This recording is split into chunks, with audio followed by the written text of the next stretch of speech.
Para comprender cómo se constituye la personalidad, se plantean distintas teorías.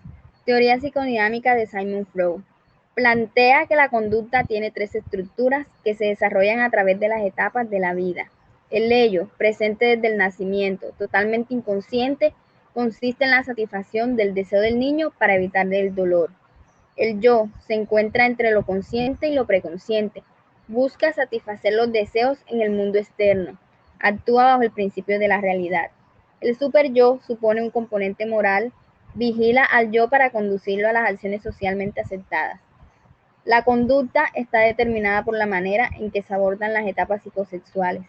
La etapa oral comprende de 0 a 18 meses. En esta etapa, el niño siente placer al succionar el pecho de la madre y masticar alimentos.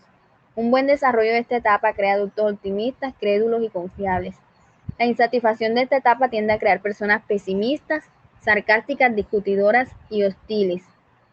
La etapa anal comprende de 18 meses a 3 años. El individuo experimenta el placer en la expulsión y retención de heces fecales. El estricto entrenamiento en el control de esfínteres puede crear adultos autodestructivos, obstinados, mezquinos, excesivamente controladores. La etapa fálica, de 3 a 6 años, se caracteriza por el descubrimiento de los genitales. El individuo experimenta apego al progenitor del sexo contrario y rivalidad con el progenitor del mismo sexo. Cuando hay una inadecuada identificación con los progenitores, se presenta el complejo de Edipo o complejo de Electra. El inadecuado desarrollo de esta etapa tiende a crear adultos egoístas, vanidosos, con baja autoestima, tímidos y con sentimiento de minusvalía. La etapa de latencia comprende de 6 a 12 o 13 años. En esta etapa, el interés por el sexo disminuye. Los niños juegan con otros niños del mismo sexo sin experimentar ninguna dificultad. La etapa genital, de 13 años en adelante, se despiertan los estímulos sexuales. El adolescente satisface los deseos reprimidos en la niñez. Un buen desarrollo de esta etapa permite que la persona posea un buen sentido de responsabilidad, preocupación por los demás. La teoría fenomenológica. Según esta teoría, el ser humano tiene una motivación positiva conforme evoluciona su vida. Va logrando obtener niveles superiores de funcionamiento. La persona es responsable de sus propias actuaciones y consecuencias. Según Carl Rogers, los seres humanos construyen su personalidad cuando se ponen al servicio de metas positivas, cuando sus acciones están dirigidas a alcanzar logros que tengan un componente benéfico, cuando desarrolla la capacidad denominada tendencia a la realización, la cual consiste en que desde que el individuo nace viene con una serie de capacidades y potenciales que tiene que seguir cultivando a través de la adquisición de nuevas destrezas. Cuando el individuo descuida el potencial innato, hay una tendencia a volverse rígido, defensivo, coartado, se siente amenazado y ansioso. Según Alport, en 1940, resaltó la importancia de los factores individuales en la determinación de la personalidad. Señaló que debía existir una continuidad motivacional en la vida de la persona. Esta motivación está determinada por los instintos sexuales. El predominio de los instintos sexuales no permanece durante toda la vida. En esta teoría se resalta la importancia del yo, pero se difiere con Freud en que este no se encuentra presente al momento de nacer, sino que se desarrolla con el paso del tiempo y que a medida que la persona es autónoma determina su nivel de madurez.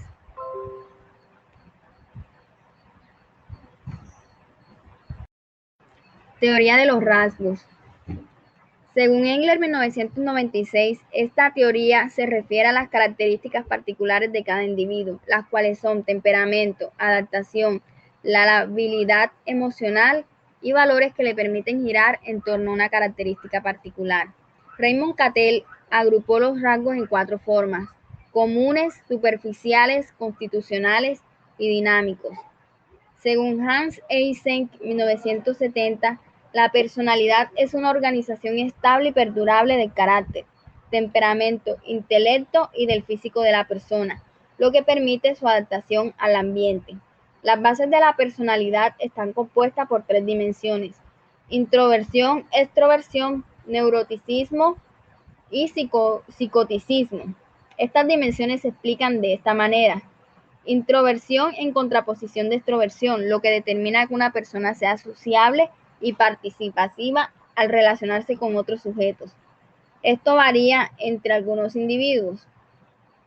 Otros es la emocionalidad en contraposición con la estabilidad. Es la capacidad de adaptación de un individuo al ambiente y la estabilidad de esta conducta a través del tiempo. Algunas personas son más adaptables emocionalmente de una manera integral, mientras otras pueden ser más imprescindibles desde el punto de vista emocional. Conductual. Esta teoría se enfoca en la especificidad situacional, restándole importancia a las manifestaciones internas. Según John Locke, el recién nacido viene en blanco y es el ambiente quien determina la personalidad. Según Skinner, la conducta es producto elicitado por el ambiente. Lo que una persona aprende a hacer es semejante a cómo aprende otras cosas, por lo que la motivación inconsciente, aspectos morales y rasgos emocionales no existen. Según Hull, en 1943, define el impulso como un estímulo capaz de activar la conducta. Son los impulsos los que hacen responder al individuo. Según este modelo, estímulo-respuesta, sostiene que los estímulos llegan a conectarse a las respuestas para formar lazos estímulo-respuesta. A partir de estos se establecen los denominados hábitos. Clasifica los impulsos como impulsos primarios, son los innatos, que son las condiciones fisiológicas en el interior del organismo, hambre o sed, o impulsos secundarios aprendidos y son adquiridos con base a asociaciones de impulsos primarios, ansiedad o miedo. Cognitiva. Según esta teoría, la conducta está guiada por la manera como se piensa y se actúa frente a una situación. Bandura en 1977 plantea que la personalidad es la interacción entre cognición, aprendizaje y ambiente. El ambiente influye en la manera de comportarse, por tanto, modifica las expectativas del individuo. La conducta está orientada a metas.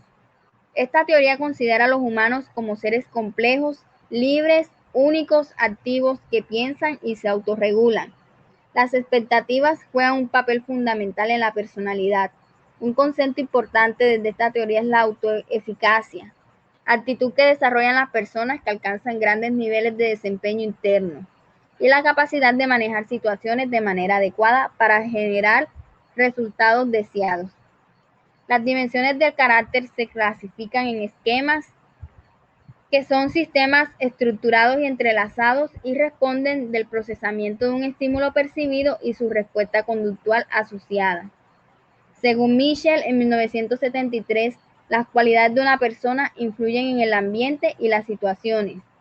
Kelly, en 1995, planteó el constructo como un concepto estructural de la personalidad, como una manera de construir o experimentar sucesos. Los interpreta, les da estructura y significado. El ser humano, al observar estos sucesos, se da cuenta que existen características que lo diferencian de otros individuos. Integradora de la personalidad.